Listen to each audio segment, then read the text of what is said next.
नमस्कार, मेरा नाम है जितेंद्र चौहान और आप देख रहे हैं स्टेट मिरर हिंदी। पूरे विश्व के लिए आज सुबह एक खबर आती है कि ईरान और अमेरिका और इसराइल के बीच में युद्ध विराम हो गया है। 2 हफ्ते का समय दिया गया है और 10 तारीख से पाकिस्तान के इस्लामाबाद में बातचीत शुरू होगी। क्या वाकई में ये कहा जा सकता है कि युद्ध विराम हो गया है या अब हमले नहीं होंगे? क्योंकि बहुत सारे सवाल खड़े हो रहे हैं इस चीज को लेकर, क्योंकि ट्रम्प साहब लगातार अपनी बातों से हटते रहे हैं, मुकरते रहे हैं। और इसराइल ने भी ये साफ तौर पर कह दिया है कि अगर पीस टॉक हुई है, युद्ध विराम हुआ है, तो हिजबुल्ला यानी लेबनान जहां पर वो लगातार हमले कर रहा है, वो इस युद्ध विराम में शामिल नहीं करेंगे उसको, उसके ऊपर लगातार वो हमले करते रहेंगे। इन्हीं सब चर्चाओं को लेकर हम बात करेंगे। और एक बात इसमें यह भी सामने आ रही है कि इस पूरे युद्ध विराम के दौरान बताया जा रहा है कि चाइना का रोल बहुत अहम रहा है। उसने बैकडोर से ईरान को समझाया है और कहीं ना कहीं पाकिस्तान के जरिए ये मध्यस्थता करने का प्रयास किया है। और समझेंगे, हम जानेंगे कि डिप्लोमेटिक चैनल के थ्रू किस तरीके से ये पूरी जो मध्यस्थता है हो रही है, और क्या वाकई में युद्ध विराम हो गया है, मध्यस्थता हो गई है, क्या इसके परिणाम होंगे। मेरे साथ बेहद खास मेहमान मौजूद हैं। सुरेश कुमार गोयल सर हैं, जो एमईए में सेक्रेटरी रहे हैं, डिप्लोमेट रहे हैं, कई देशों में उन्होंने राजनयिक तौर पर भारत की भूमिका निभाई है। सुरेश सर, बहुत स्वागत है स्टेटमेंट हिंदी में आपका। नमस्कार जितेंद्र जी। नमस्कार। सुरेश सर, चूंकि आपका लंबा अनुभव है कूटनीति को लेकर, अभी हम देख रहे थे कि युद्ध सर बिल्कुल बहुत खतरनाक तरीके से लड़ा जा रहा था। कूटनीति सर कहीं ना कहीं इसमें अब काम आई है। भले ही किसी ने इसमें इंटरफेयर किया हो, किसी भी देश ने किया हो, लेकिन मैं आपसे समझना चाहूंगा सर, इस तरह के मामले जब होते हैं, जब युद्ध विराम होता है और कूटनीतिक पहल की जाती है, क्या कैसे जो पीस टॉक्स आगे बढ़ती हैं, और क्या ईरान और अमेरिका के मामले में आपको बहुत ही नजर आ रही हैं? क्योंकि सर, हमने देखा है अमेरिका जिस तरीके से बिहेव कर रहा है पिछले 40 दिनों से, हर बार अपनी बात से पलटा है। क्या अभी आपको लगता है कि शायद अमेरिका की ये मजबूरी बन गई है कि नहीं, हमें वार्ता करनी चाहिए और मसले को हल करना चाहिए? देखिए, आपने जो सवाल में काफी सारे सवाल छुपे हुए हैं। मैं कोशिश करता हूं कि अ, जितना तफसील से या छोटे बिल्कुल में बिल्कुल सर। मैं आपको थोड़ा सा बता पाऊं। अगर हम देखें शुरू से, आप रिकॉर्ड देख लीजिए। हम्म। यूएसए ने वॉर बेशक शुरू करी 28 फरवरी को।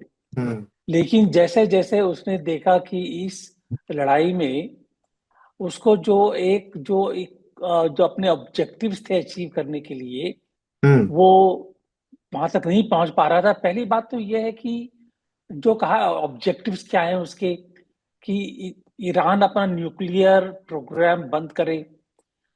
उसके बारे में तो पहले ही ये कहा जा रहा था कि 28 फरवरी से पहले जब बातचीत चल रही थी, जी। ओमान के थ्रू जिनीवा में बातचीत चल रही थी, तब हम्म। ये काफी हद तक ईरान पहले ही मान चुका था जी। कि वो अपना जो फ्यूल का एनरिचमेंट प्रोग्राम है वो बंद कर देगा। तो वो तो कोई उसमें बाधा थी ही नहीं। हम्म। जहां तक और बाकी पॉइंट से जो बाद में ट्रंप ने पेश किए कि आप अपना मिसाइल प्रोग्राम बंद कर दीजिए, रिजीम चेंज करेंगे, ये करेंगे, वो करेंगे। तो भाई वो तो ईरान कैसे कहे कि आप हम आप पे रिजीम चेंज करो मान जाएंगे। बिल्कुल। मिसाइल प्रोग्राम की तो पहले कोई बात थी ही नहीं। हम्म। लेकिन न्यूक्लियर प्रोग्राम के बारे में तो मान चुके थे ये। दरअसल आपको याद होगा कि पहले भी जो वॉर शुरू हुई उसमें काफी बड़ा एक हाथ इजराइल का था और बिल्कुल। सऊदी अरेबिया का था। हम्म। उन्होंने उकसाया था यूएसए को। बल्कि कहा यह जा रहा है कि नेतान्याहू व्हाइट हाउस के वॉर रूम में ब्रीफिंग कर रहे थे 28 फरवरी से पहले, बताने के लिए यूएसए को कि कितना जरूरी है कि ईरान को इस समय पर दबा दिया जाए, क्योंकि ये सही मौका है। तो उनका उनका उकसाना था। ये भी बात साफ जाहिर है कि इजराइल का ऑब्जेक्टिव अलग था और यूएसए का ऑब्जेक्टिव अलग था। हम्म। यूएसए जो एक तरह से खाली न्यूक्लियर एनरिचमेंट प्रोग्राम के ऊपर चल रहा था, रिजीम चेंज के ऊपर चल रहा था। इजराइल का ऑब्जेक्टिव था कि पूरे वेस्ट एशिया में उसकी बिल्कुल। एक संप्रभुता का हम्म। काबिज हो जाए। उसका दूसरा ऑब्जेक्टिव था। तो इस सबको देखते हुए वो ऑब्जेक्टिव अलग अलग थे ही। जी। तो इस बात से हम आते हैं कि अभी जो ये अब युद्ध विराम की बातें हुई है, उसमें कितना वो सफल हो सकता है, क्या मुश्किलें क्या नहीं है। देखिए, दो तीन चीजें हैं। जी। एक तो जो बात जो थोड़ी सी हमको एक उत्साहित करने वाली है, एनकरेजिंग है, वो ये है कि इजराइल भी ये मान गया है कि वो ईरान के ऊपर हमले नहीं करेगा। जी। यूएसए भी मांगे कि हमले नहीं करेगा। यूएसए की शर्त है कि स्टेट्स ऑफ हॉर्मस को खोल दिया जाए, जिसके बारे में पहले ईरान नहीं मान रहा था। हम्म। इसके ऊपर चीन की तरफ से दबाव बनाया गया था ईरान के ऊपर कि वो स्टेट्स ऑफ हॉर्मस खोले। हम्म। तो वो उसके लिए तैयार हो गया है, इसकी वजह से रास्ता खुल गया है ये। एक बात तो साफ जाहिर होती है कि ना तो ईरान और ना ही यूएसए जी। इस बात के लिए वो ज्यादा उत्सुक थे कि वॉर को आगे चालू रखा जाए। दोनों ही रोकना चाहते थे, हम्म। लेकिन दोनों को ही एक ऑफ रैंप चाहिए था, बंद करने का रास्ता चाहिए था। जी बिल्कुल। नुकसान तो दोनों को ही हो रहा था। बिल्कुल ये बिल्कुल। एक इजराइल था जिसको दिक्कत आ रही थी। इजराइल को दिक्कत ईरान को छोड़ करके बाकी अभी भी है ये। तो अब मैं आता हूं कि जो आपका सवाल है कि ये जो युद्ध विराम है, मेरी नजर में कहां तक आगे बढ़ने की इसकी संभावना है बिल्कुल जी और सर। कहां तक ये हो सकता है कि नहीं चले। देखिए, इजराइल ने जो अपने 10 पॉइंट्स दिए हैं, वो अभी भी मैक्सिमलिस्ट पोजीशन है कि स्टेट्स ऑफ हॉर्मस खोली जाएगी, उसमें हम्म। $2 बिलियन पर शिप का चार्ज दिया जाएगा, ओमान वगैरह शेयर करेंगे। न्यूक्लियर एनर्जी प्रोग्राम जो है वो ईरान मान ही चुका है, लेकिन नहीं इसके करेंगे अलावा बिल्कुल। हम्म। कि सिक्योरिटी गारंटीज होंगी, ये होगा वो होगा, कोई में चेंज नहीं आया है।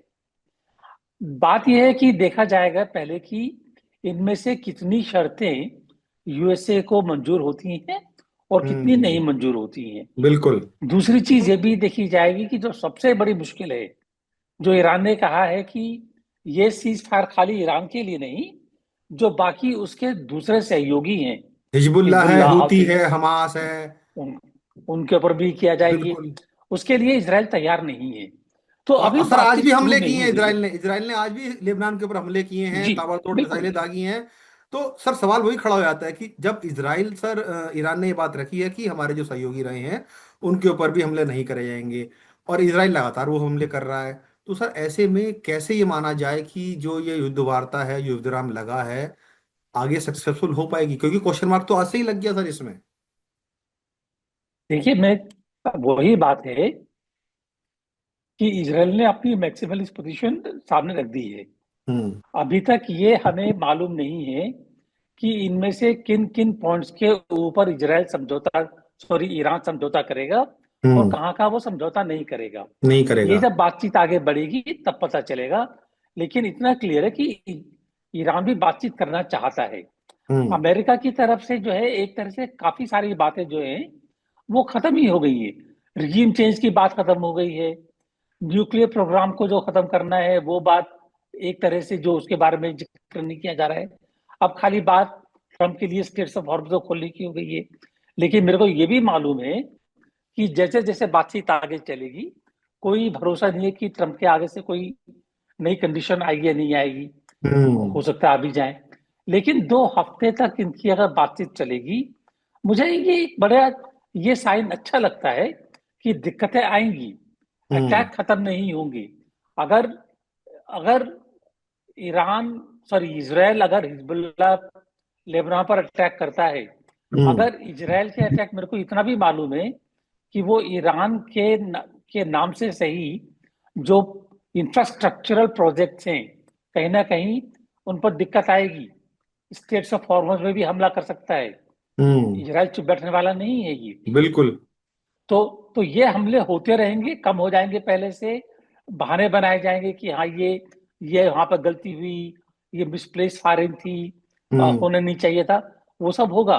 लेकिन बातचीत करने के बाद में हमें ये देखना होगा कि कौन किन शर्तों पर कहां तक मानने के लिए तैयार है। तैयार है। अभी कुछ कहना जल्दबाजी होगी, हम्म। लेकिन इतना पक्का है कि ईरान और यूएसए ही दोनों युद्ध खत्म करना चाहते हैं।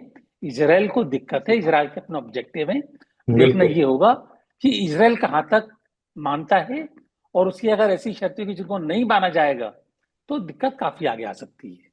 जी। फिर सर क्या आपको लगता है कि जिस तरीके से ईरान ने अपनी बातें मनवाई हैं और जो अपना प्रस्ताव दिया था उसको उन्होंने एक्सेप्ट भी किया है, भले ही वो बातें आगे मानी जाए ना मानी जाए वो अलग बात है, लेकिन कहीं ना कहीं ईरान ने सर जो बात लगातार वो कह रहे थे कि शर्त जो बातचीत अगर होगी तो हमारी शर्त पर होगी।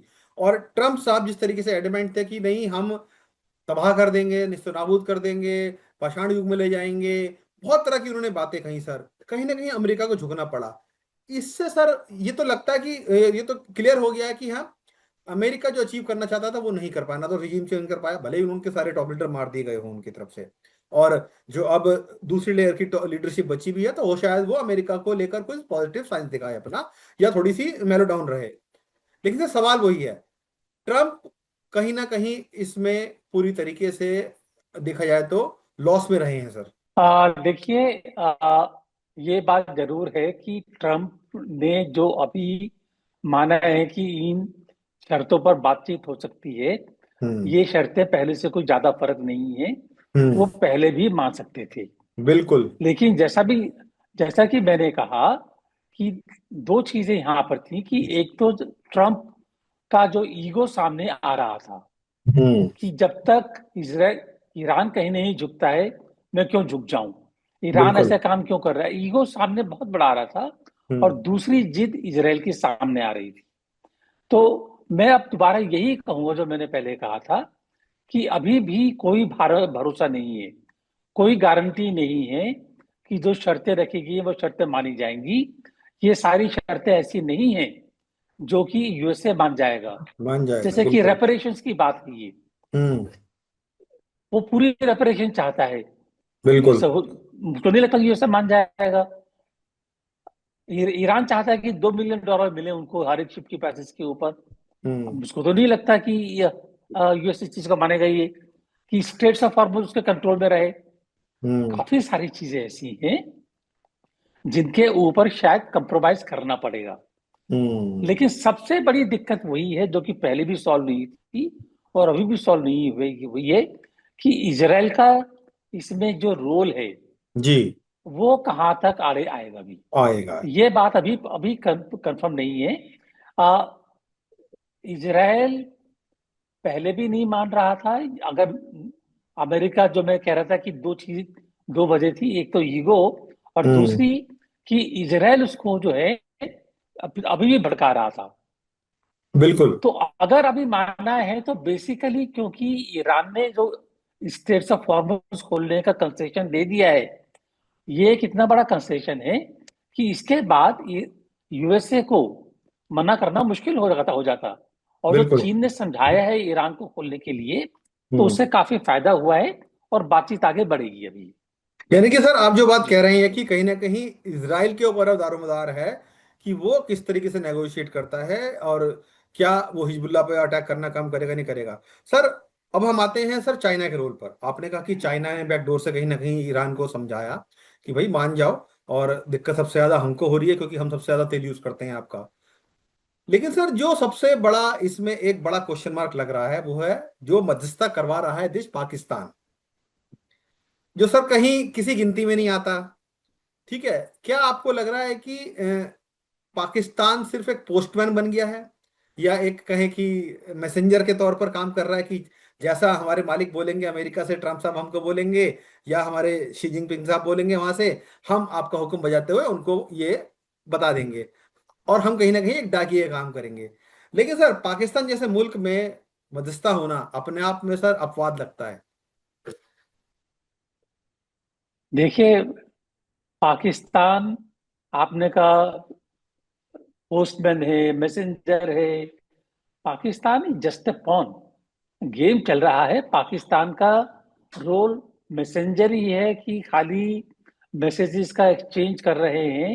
हम्म। पाकिस्तान में अगर किसी को मनवाना हो, कहीं हम्म। ना कहीं मीडिएशन का मतलब ये होता है कि जब आप देखते हैं कि दो साइड्स वो एक किसी पोजीशन के आसपास पहुंच गई हैं, लेकिन एक थोड़ा सा धक्का देना है, थोड़ा सा परसुएट करना है कि भाई एक छोटा सा कंप्रोमाइज करके इस बात को यहाँ पे खत्म कर लो, वो होता है मीडिएशन। हम्म। मीडिएशन ये नहीं होता है कि जो मैंने कहा वो आपके पास पहुंच गया, आपने जो कहा वो मेरे पास पहुंच गया। वो मीडिएशन हम्म। नहीं होता है। जी। वो वो फैसिलिटेशन ऑफ एक्सचेंजेस हो गया वो। तो पाकिस्तान कर पा रहा है, लेकिन पाकिस्तान की वो कैपेसिटी नहीं है कि वो अपने आप में मीडिएशन का हम्म। रोल अदा कर पाए। लेकिन बिल्कुल। यहाँ पर बात क्या है कि पाकिस्तान जो टोटली डिपेंडेंट है यूएसए पर अपनी इकोनॉमी के लिए, अपने सर्वाइवल के लिए, अपने एग्जिस्टेंस के लिए, अगर जी। आज ट्रंप असीम मुनीर को या शहबाज शरीफ को बोलते हैं कि भाई तुम जा करके ये करके आओ, तो वो नहीं मना कर पाएंगे उसके लिए, बिल्कुल बिल्कुल। उन्हें करना पड़ेगा। और वो करेंगे जैसे कि 1971 में हुआ था, जब निक्सन की और चीन की ओपनिंग हुई थी, तो पाकिस्तान ने चीन की ओपनिंग के लिए एक बड़ा अहम रोल अदा किया था। जी। जियाउल हक थे उस टाइम पर, बन हम्म। गए थे, उसके बाद की बात है ये। तो उन्होंने जो रोल अदा किया था कि वो एक तरह से exchange of messages between Henry Kissinger and the Chinese leadership, उसकी वजह से काफी आगे बढ़ गए थे। तो वो पाकिस्तान को, क्योंकि चीन का समर्थन हासिल है, हम्म। चीन ने अगर ईरान के ऊपर दबाव बनाया, एक तो पाकिस्तान की हेल्प के लिए कि पाकिस्तान थोड़ा सा आगे बढ़ पाए इस मामले में, हम्म। एक अपनी जो जो उनकी अपनी इंडस्ट्री है उसके लिए भी, दोनों को मिला करके। तो जी। चीन ने कहा है, अगर ये बात हम कह सकते हैं कि अगर पाकिस्तान को चीन और यूएसए का ये समर्थन या उनका एक तरह से सपोर्ट हासिल नहीं है होगा, तो हम्म। पाकिस्तान नहीं कर पाएगा ये काम। बिल्कुल क्योंकि सही बात है। ईरान और पाकिस्तान तो बिल्कुल ही साथ में नहीं है। आपको हम्म। मालूम है कि जब पाकिस्तान की शिया कम्युनिटी है, जी। उनके बारे में पाकिस्तान ने क्या बोला था, ये तो बिल्कुल आपने सुना था उस टाइम पर। बिल्कुल बिल्कुल तो बिल्कुल। वो नहीं है। और इजराइल भी जो है, इजराइल से पाकिस्तान की रिलेशनशिप भी नहीं है। हम्म। तो पाकिस्तान बेसिकली अगर गेम में है, तो है यूएसए और चाइना की वजह से। चाइना की वजह से सवाल बिल्कुल। यहां पर ये उठता है, सवाल यहां पर ये नहीं उठता है कि पाकिस्तान कर पाएगा या नहीं कर पाएगा। सवाल ये उठता है यहाँ पर कि इसके बाद में, अब चाहे ये युद्ध दोबारा शुरू हो या नहीं हो, लेकिन इतना जाहिर है कि साउथ एशिया में हम्म। चीन और पाकिस्तान का जो नेक्सस बन रहा है, और हम्म। चीन और पाकिस्तान का जो नेक्सस है, उसके साथ में जो गल्फ कंट्रीज और ईरान का साथ मिल रहा है, उससे भारत के ऊपर क्या असर पड़ेगा। बिल्कुल। और भारत को ये जो इमर्जिंग न्यू नेक्सस है, हम्म। न्यू ऑर्डर है, इसको डील करने के लिए क्या करना पड़ेगा, वो ज्यादा अहम सवाल है ये। बिल्कुल। उसके बारे में सोचना पड़ेगा हमारे जो पॉलिसी मेकर्स हैं और हमारी सरकार को। सर आपने क्योंकि बड़ी बात कही है, बड़ा इशारा किया है। सर मैं एक चीज और समझना चाहूंगा आपसे। चूंकि 2 हफ्ते का टाइम लिया है सर इन्होंने, अमेरिका ने और ईरान ने, कि हम बातचीत करेंगे। सर क्या एक ये संभावना भी हो सकती है, आपको लगता है कि टाइम जरूर लिया गया है लेकिन अपने आप को रीग्रुप करने का? क्योंकि सर सब जानते हैं अमेरिका भी बहुत सारा लॉस में आया है, उनके कई सारे बेसिस खराब कर दिए गए हैं, इंस्टॉलेशन डिस्ट्रॉय कर दी गई हैं। इसराइल भी कहीं ना कहीं बहुत बैकफुट पे आ गया था, उसके भी हथियार खत्म कहीं ना कहीं हो रहे थे। क्योंकि सर हम देख रहे हैं कि जब पहले बात हुई थी कि अभी हम 5 दिन हमला नहीं करेंगे, जब आपको याद होगा थोड़े दिन पहले वो कहा था उन्होंने, तो उसके बाद से लगातार हमले हो रहे थे, भले ही उसमें कमी आई थी। क्या ये एक और पॉज लिया गया है अपने आप को रीग्रुप करने का? और चूंकि अगर शर्तें नहीं मानी जाती इन बिटवीन, जो अपना हमें रीग्रुप करना वो कर लेंगे, अगर शर्तें मान ली जाती तो बहुत अच्छा, नहीं तो हम ईरान को अब वाकई में पाषाण युग में पहुंचा देंगे, जो बात ट्रंप साहब ने बोली थी कि हम स्टोन एज में ले जाएंगे उनको। और अब शायद वो जो उनकी प्लानिंग है इसी तरीके से नजर आ रही है कि हाँ, let's talk, sit on the table, हम बात करते हैं, अगर नहीं बनती तो फिर हम इनको अटैक करेंगे बुरी तरीके से सर। देखिए, ये तो कहना बहुत मुश्किल है कि इनके, ट्रंप के इरादे क्या, कितने नेक हैं, कितने ईमानदार हैं या नहीं है, ये तो कहना बहुत मुश्किल है। जो आप कह रहे हैं, पॉसिबिलिटी है, हो सकता है वो करेंगे। और हम्म। ट्रंप का कोई भरोसा भी नहीं है ये। आ, लेकिन उसके कॉन्सिक्वेंसेस क्या होंगे, हम्म। ये मेरे को पक्का भरोसा है कि जो ट्रंप के सलाहकार हैं, वो जी। भी उनको बता रहे होंगे। अगर युद्ध दोबारा शुरू होता है, तो हम्म। इस बार युद्ध में अगर चीन, अभी तक तो चीन परे था, वो ईरान का हम्म। साथ दे रहा था, लेकिन वो डायरेक्टली जो बैकडोर है से दे रहा उसमें था, नहीं आ रहा था। खुले तौर पे लेकिन नहीं आ रहा था। क्योंकि अब चीन ने ईरान के ऊपर दबाव बनाया मानने हम्म। के लिए, तो और इसके बाद में अगर कोई इसका वायलेशन होता है या नहीं हो, हम्म। युद्ध दोबारा शुरू होता है, तो चीन को भी अपने रवैये में बदलाव करने की संभावना है। हम्म। और फिर उसमें ये जो युद्ध है और भी ज्यादा भयानक हो जाएगा। हम्म। पहली बात तो ये है। बिल्कुल। दूसरी बात ये है कि किसी भी सिविलाइजेशन को खत्म करना इतना आसान इतना नहीं आसान होता नहीं है। होता, बिल्कुल आप बिल्कुल। बॉम्ब करिए, द अगर आप कहते हैं कि आप ईरान के ऊपर न्यूक्लियर बॉम्ब गिराएंगे, बिल्कुल खत्म कर देंगे, तो हम्म। न्यूक्लियर बॉम्ब गिराएंगे तो खाली ईरान तो नहीं खत्म होगा ना, बिल्कुल, आसपास ईरान के के देश जो भी नुकसान आसपास के होगा। देश हैं उनका भी बिल्कुल। नुकसान होगा।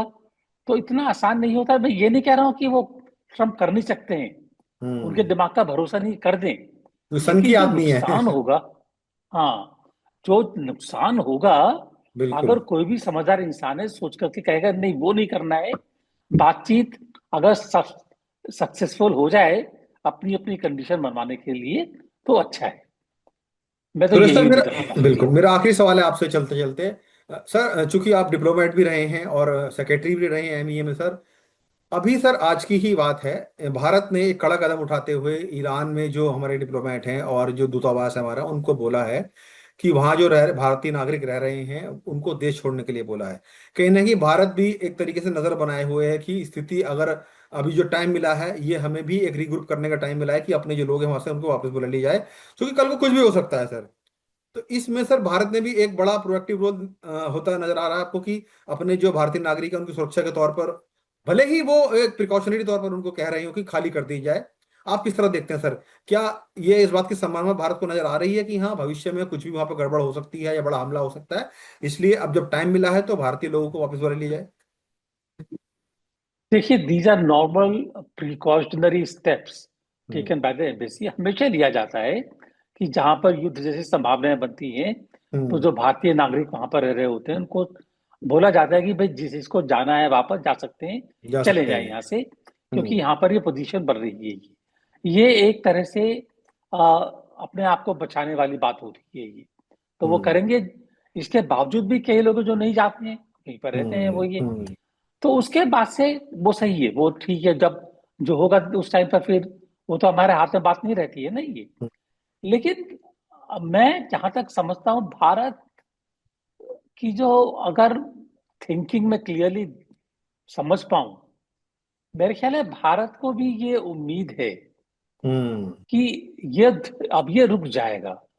मतलब कि जब हम उम्मीद की बात करते हैं, किसी को भी 100% भरोसा नहीं होता है, बिल्कुल बिल्कुल। लेकिन असेसमेंट होता है। असेसमेंट ये है कि इसके बाद में शायद युद्ध रुक जाएंगे, हम्म। लेकिन उसके बावजूद भी कई बार असेसमेंट गलत साबित हो बिल्कुल। जाती है। तो क्योंकि वो सर देखते हैं उस टाइम जो पर शख्स इसमें जी। इन्वॉल्व हैं वो ट्रम्प साहब हैं, नेतन्याहू साहब हैं, और आईआरजीसी है।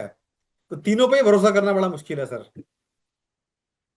अगर आप कहेंगे तो एक बार आईआरजीसी पे मैं भरोसा कर लूंगा, लेकिन ट्रंप और नेतन्याहू के ऊपर भरोसा कर, नहीं सॉरी, नेतन्याहू भी जो कह, चाहे आप उसे डिसएग्री करेंगे, हाँ हाँ हाँ। लेकिन नेतन्याहू भी जो कहते हैं, जो मन में वो कह देते हैं वो। बिल्कुल बिल्कुल। इस मामले, जब हमस, आपको याद होगा 4 साल पहले जब हमस के ऊपर वॉर शुरू की थी, उन्होंने हम्म। साफ साफ कहा था कि इस युद्ध का खात्मा तभी होगा तब हमस को हम खत्म कर लेंगे ये। खत्म कर देंगे। अपने इरादे उन्होंने साफ जाहिर कर दिए थे ये।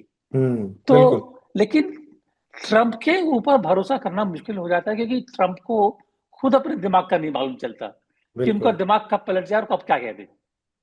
जी। शुक्रिया सूरज सर, पूरी जानकारी शेयर करने के लिए, साझा करने के लिए हमारे साथ, क्योंकि आप बखूबी जानते हैं कि किस तरीके से डिप्लोमेटिक चैनल के जरिए बातचीत की जाती है, और आपने भी कई बार मध्यस्थता की होगी जाहिर तौर पर, क्योंकि इतना लंबा करियर आपका रहा है। शुक्रिया सर हमसे बातचीत करने के लिए।